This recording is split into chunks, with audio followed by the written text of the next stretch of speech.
What's up, gang? Back at it with Smogon Tour. This is what, quarterfinals? Top 8. Yeah, so quarters. ABR versus Empo. I think that this is for most people the highlight of the week. It is definitely mine. Or I guess week, but round I guess is more appropriate. This is their first game. I'm actually coming in like right on time. Shock of shocks, and we are seeing a pretty interesting team from ABR in its choice of Pokemon. Usually, 2 Lopunny is pretty interesting because while it is certainly a solid Pokemon, hitting the speed tier that it does is pretty fantastic, especially in like, Ash Grin meta. So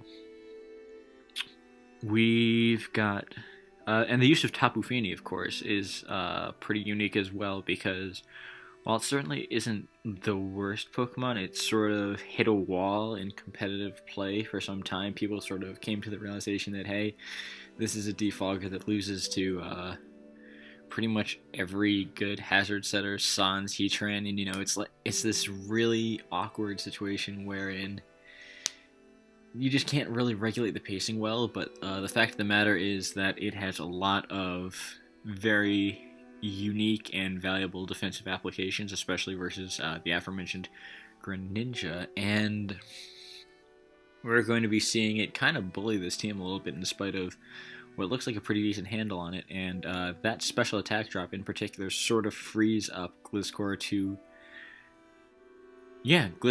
come in for free-ish in this situation. A lot of the time, people will sort of make that play, but right now, Misty Terrain is up, and Hydro, I believe, will be doing, like, at -1 special attack, 45 to 55, which is enough for it to kind of roost it off, which is pretty unique. But no, he's actually just going to stay in. That is interesting. Maybe he was anticipating, like, Kyurem double, which, looking at the team, could be a variety of sets, but what I'm looking at right here from the current makeup, we're probably seeing, I believe, Stealth Rock Landorus, standard defogging Rotom, a sub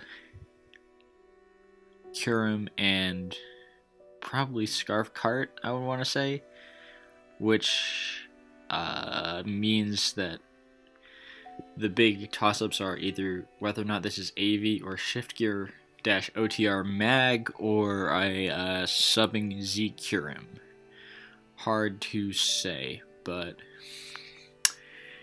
yeah, that's I don't know. I feel as though that was the turn to bring in Gliscor to kind of like stop momentum and keep his HP up, because that is going to be useful for this Kyurem right here, which right now, I mean, he's not awful against. This is kind of a team that's pretty sound insofar as being able to loose check a lot of things. It has the leeway to play around. I know that he's sort of gained an appreciation for Scarf Jirachi as of late. I think he actually showcased it during his game with FLCL in the previous round, so we might be seeing that there.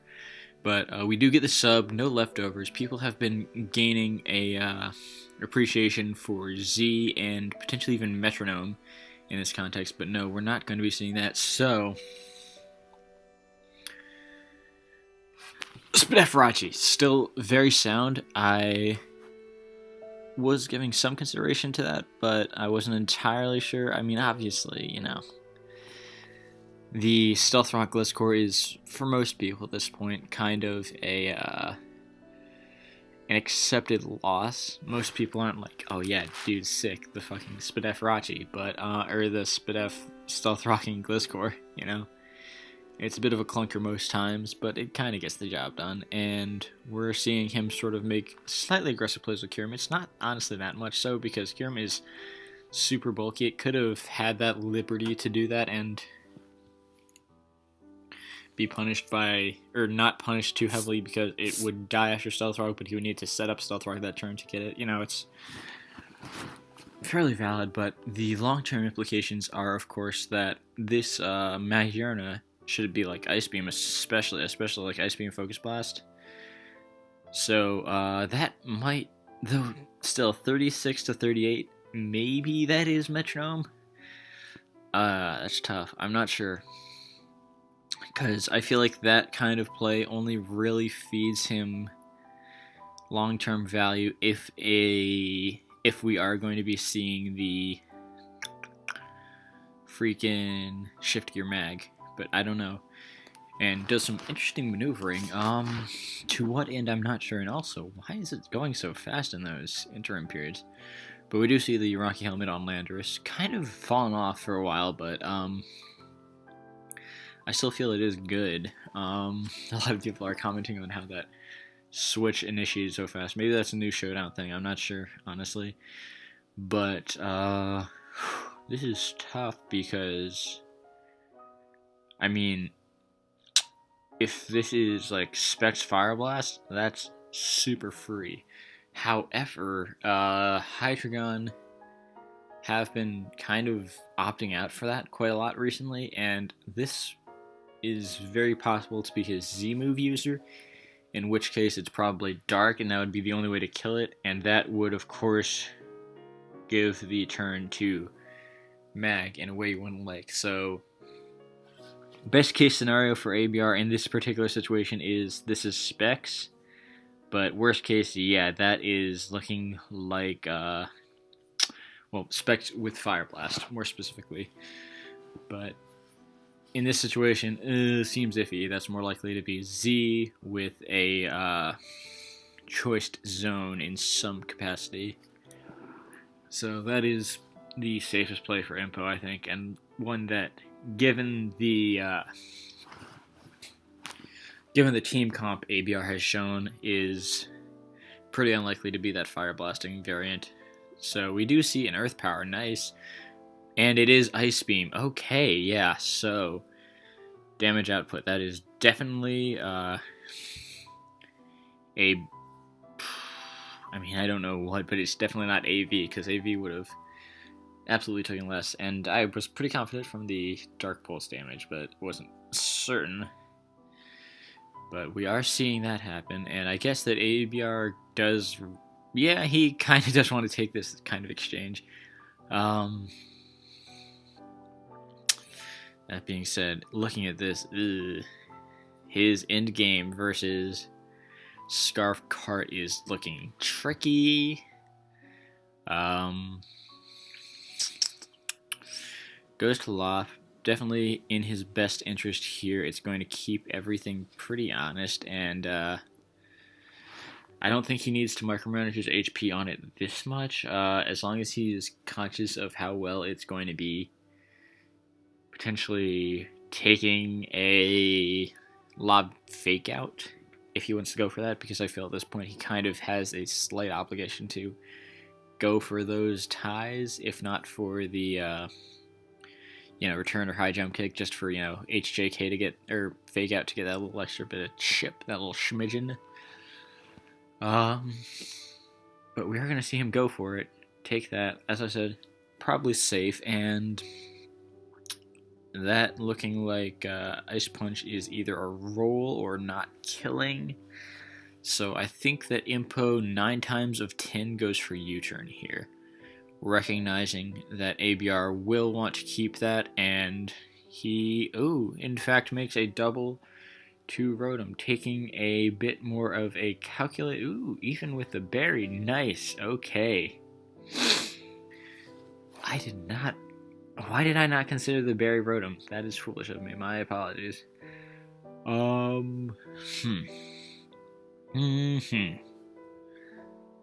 So, with Jirachi at this much HP, I wonder if ABR is willing to go for this. He is, though, and doesn't get this special attack drop, so pretty much getting foddered here is the only angle I think he can take, but no. Okay. He's going to go to Gliscor, I guess, assuming for no Ice Punch, which is interesting. I mean, I guess it befits the meta, but it is still very odd to me, nonetheless. And he goes for the Ice Fang, fast-ish, nice. So that means that he'll be able to die to Stealth Rock. It sets up the freaking Lopunny of his own to go for some shenanigans.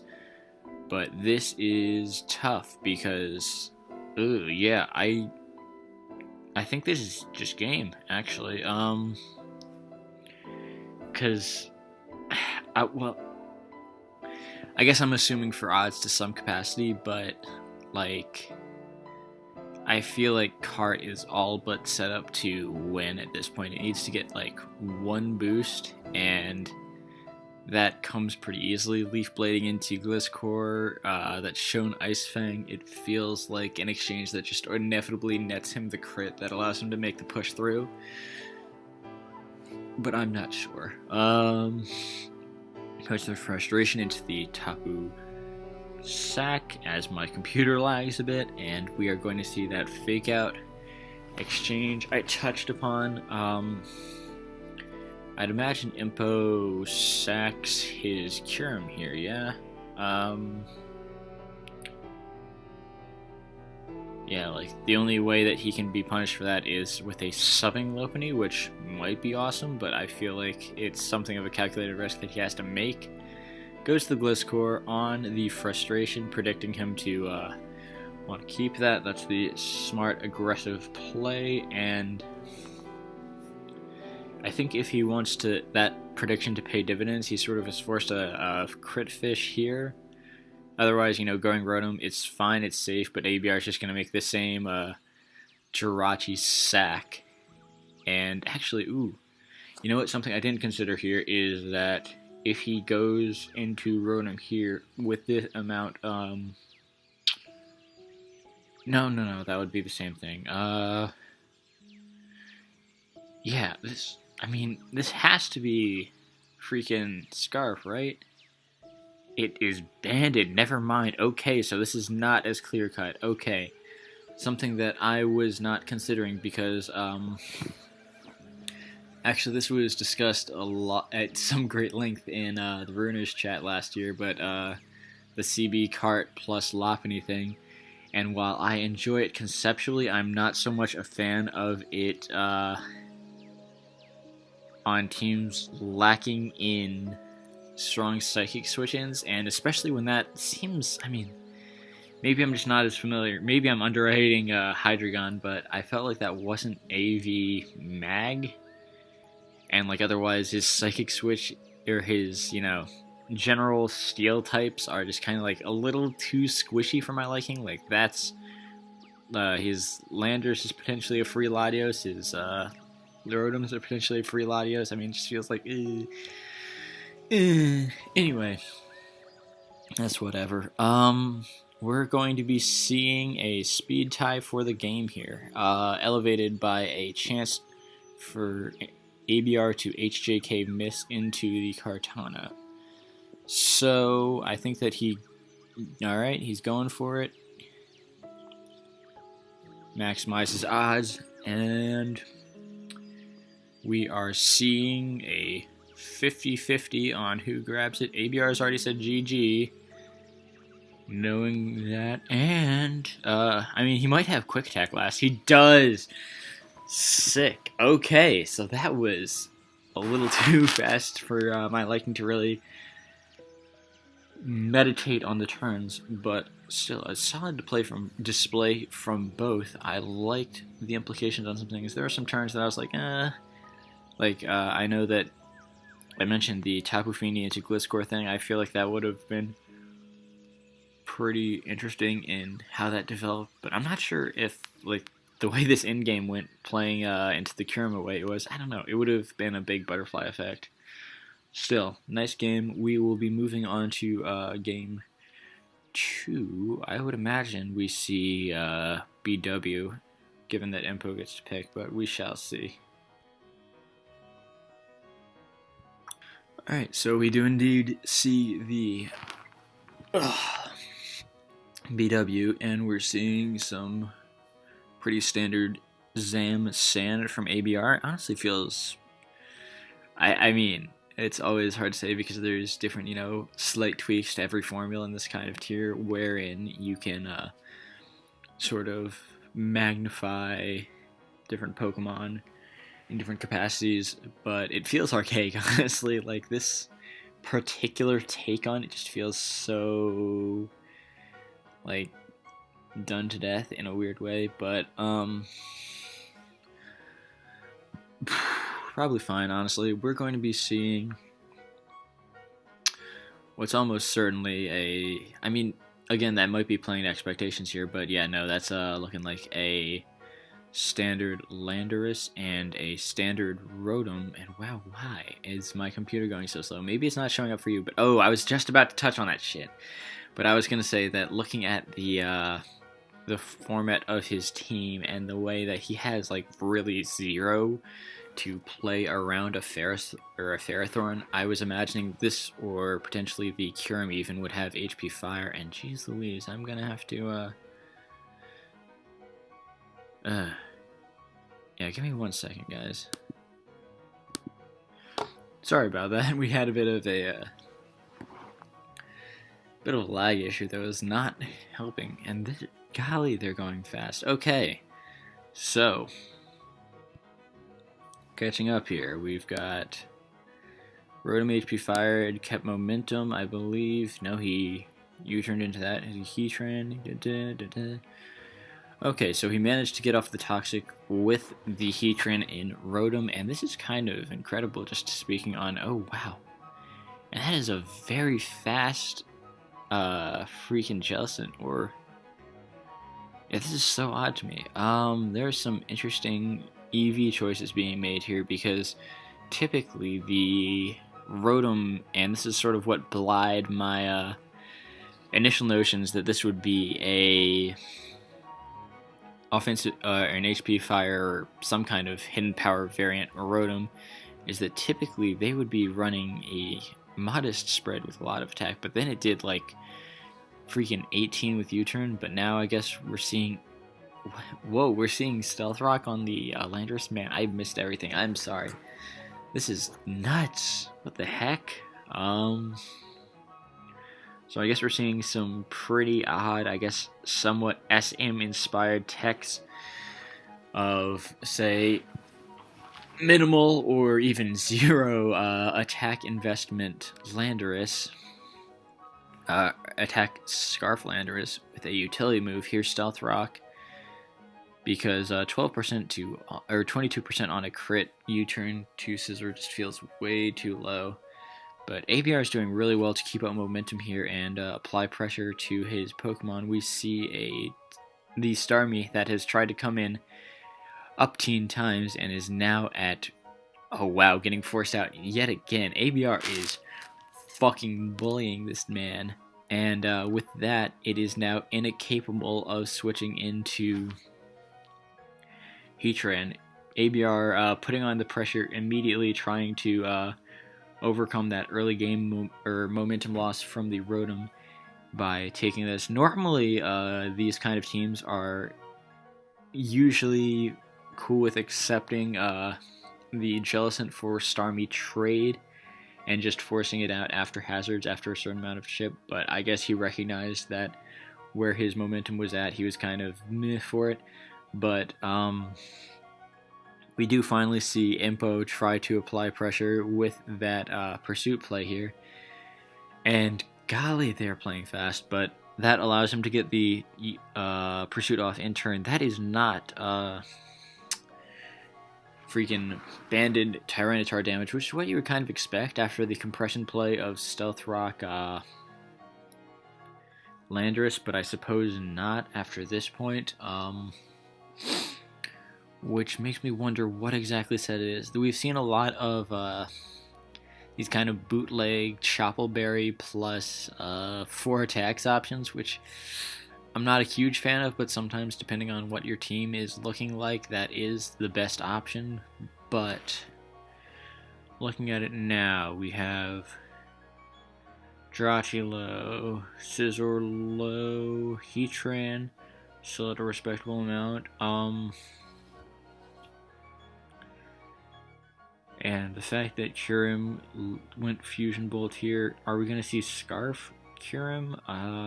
Definitely not. I mean, I don't want to say definitely not, but presumably not. How does ABR... I mean, I think Empo did a lot to free up his options by going for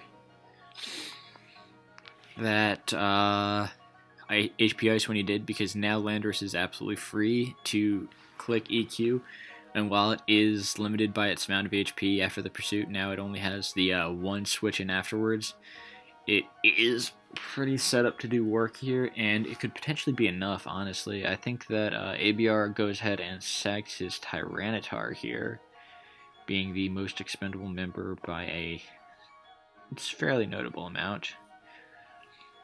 Jellicent, of course, having value by being able to eat the one Earthquake without, the caveat of breaking the sash on Zam, which is... Ooh, he's actually going to go for it here. Okay. You know what? I think that's probably worth. I can see the value in that. He's going to be able to click Shadow Ball here, I believe. And I think that Empo... I think Empo has to think this one through. This is probably the fastest, or the longest time has been taken before he clicks, because I know that he's sort of aggressively minded in essence, but I think this is kind of a pivotal turn. I feel as though most times you do, sack the Starmie, because inevitably that's going to be the sack to something, and he just sort of had to weigh whether or not it was worth breaking the sash here or what. And this Jirachi, while not totally conventional on these kind of formats, it's always kind of weird to see what people do with these kind of hyper offense skewed somewhat in the balanced direction type teams. But the U-turn is paying huge dividends here, because he can break the Zam sash whilst still being able to turn into the Scarf Landers and pick one up. So I think Empo takes this one at this point. Struggling to see how ABR does everything. Actually, maybe, depending on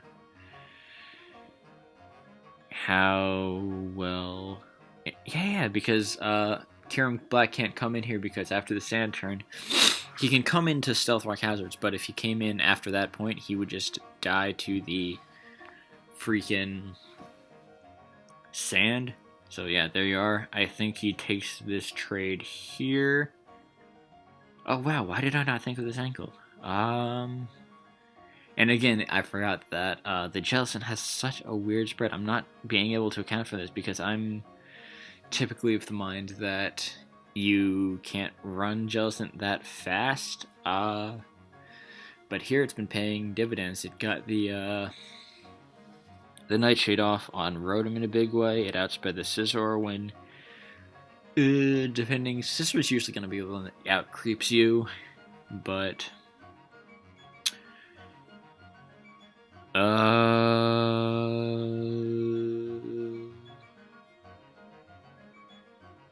Yeah, I think that's pretty much game, because ABR is safe to...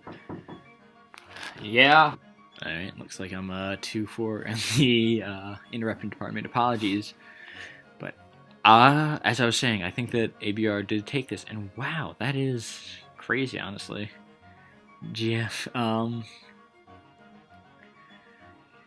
this was a really interesting exchange, honestly, and he goes for the best odds he has, which are trying to bring it in on a full para, and he ends up taking it.